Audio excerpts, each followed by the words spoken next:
For over 1,000 years, the great scholars of Tibb and Nabawi pointed to one Sunnah food above all others as the strongest food for the human heart. Allah Himself named it in His book. Ibn Sina catalogued it in his canon. And modern cardiac research is now confirming what our tradition has known all along.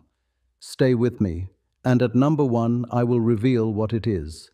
Bismillah, let us begin. A quick word before we begin. We have gathered the daily practices of the Beloved, peace be upon him, how his household ate, drank, slept, and healed, into one book, the Sunnah Home Manual. 40 practices, every hadith verified, every source shown. To get your copy, visit sunnahgardens.com. Or pause this video right now, open the camera on your phone, point it at the code on your screen, and tap the link that appears. You will also find the link in the description right below this video. I will not mention it again. If you want it, it is there. Now, let's begin. We begin with the humble mash bean, known to every Persian and South Asian Muslim household. Ibn Sina catalogued it in his canon as a cooling, cleansing food, listing it among the legumes that calm the inner heat of the body. A 2017 study in the Journal of Functional Foods found that mung bean protein meaningfully reduced LDL cholesterol in adults with elevated lipids. The soluble fiber and the plant sterols work together to take pressure off your arteries. A small bowl with rice, a warming soup, a sprouted handful, the way your grandmother served it, was always the right way.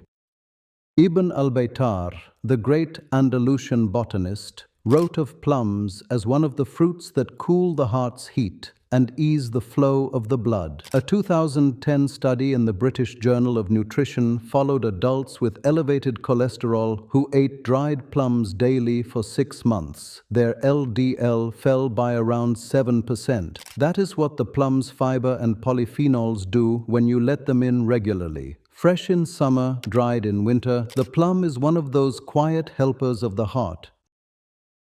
The pear, kumithra in classical Arabic, was treasured by the Tibb tradition as a cooling fruit for the heart and the chest. In 2019, the Journal of Nutrition published a study on adults with metabolic syndrome who ate 2 pears every day for 12 weeks. Their blood pressure dropped and their lipid profile improved. Just pears. A pear after dinner, sliced for the children, kept in the bowl on the table.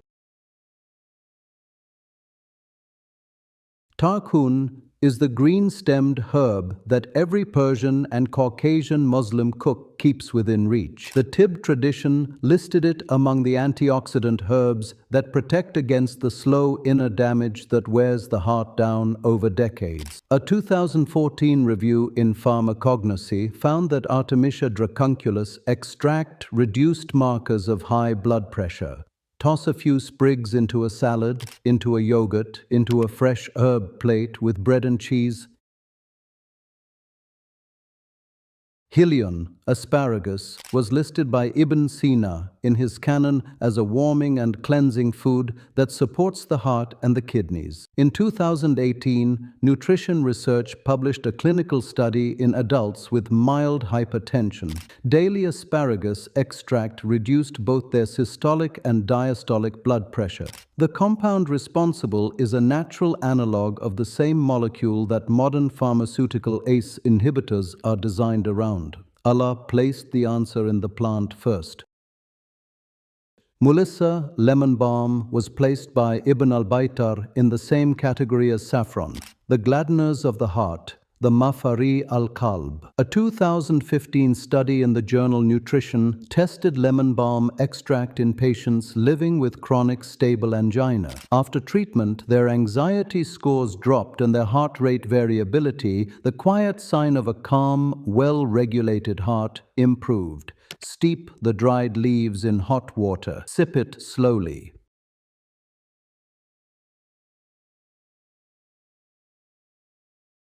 Kuras, the stinging nettle, was respected across the entire classical Tibb world. Ibn al-Bayṭār listed it as a cleansing, iron-bearing herb that strengthened the blood. and gentled the pressure. In 2013, the Journal of Ethnopharmacology published a study on adults with stage 1 hypertension who took nettle extract daily. Their blood pressure dropped meaningfully, not dramatically, but the way real food works in a real body.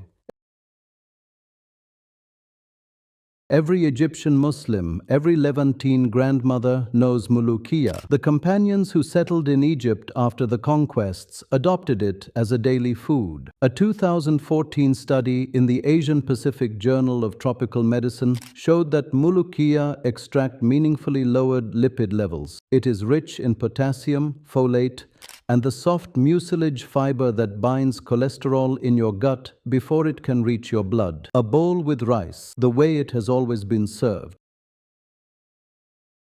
Let me be transparent with you here. The classical Tibb scholars use the term Yaws al-Hind, the Indian nut, and the earliest writers used it for the walnut, while later scholars use the same term for the coconut once trade routes opened. So the lineage is complex. What is not complex is the evidence. A 2005 study in the West Indian Medical Journal showed that fresh coconut water meaningfully reduced blood pressure in adults with mild hypertension. The potassium to magnesium ratio is the highest of any natural beverage. A young coconut opened on a hot day, your heart will thank you.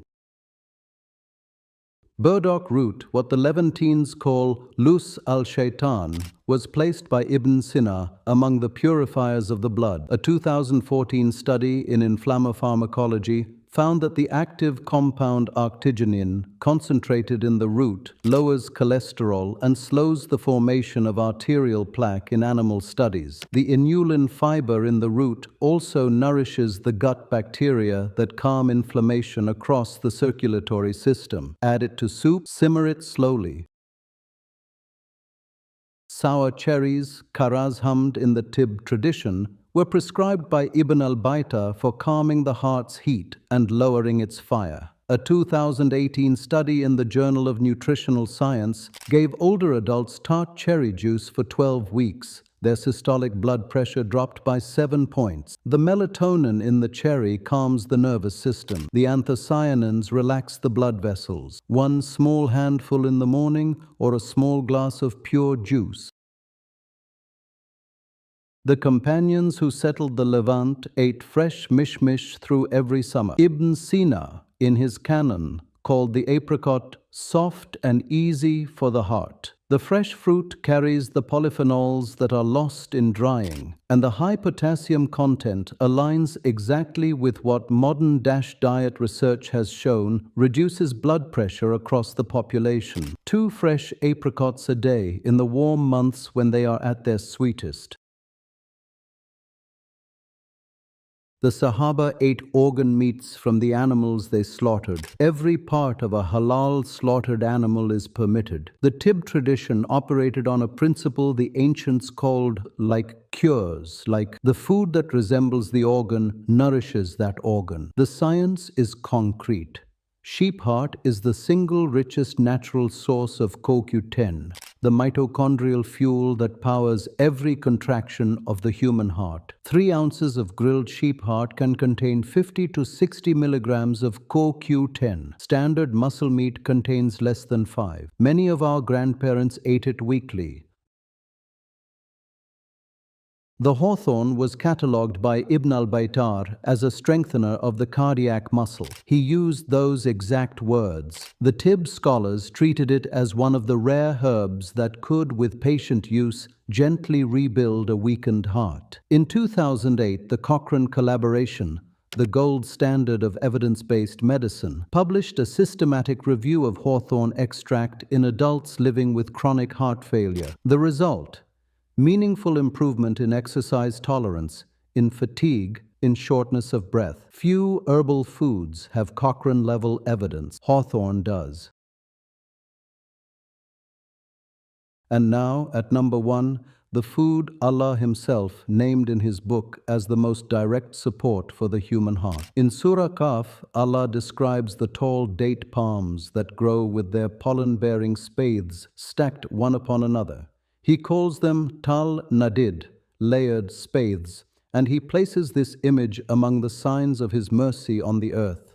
That golden pollen at the crown of the date palm is what the Tibb tradition called tal an-nakhl. Ibn Sina listed it as a heart strengthener of the highest order, a food that warms the inner core, nourishes the cardiac muscle, and restores vital strength when the body is weakening. Ibn al-Qayyim repeated this in Zad al-Ma'ad. And here is what modern research has now confirmed. A 2019 study in the Journal of Ethnopharmacology found that date palm pollen extract significantly reduced oxidative stress in cardiac tissue. A 2021 paper in Antioxidants documented anti-atherosclerotic effects in animal models. The Quran named it. The Tibb scholars catalogued it. The science is now catching up.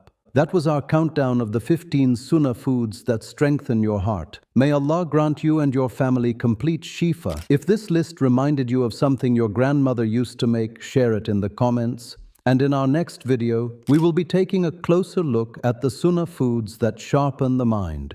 Bismillah, until then.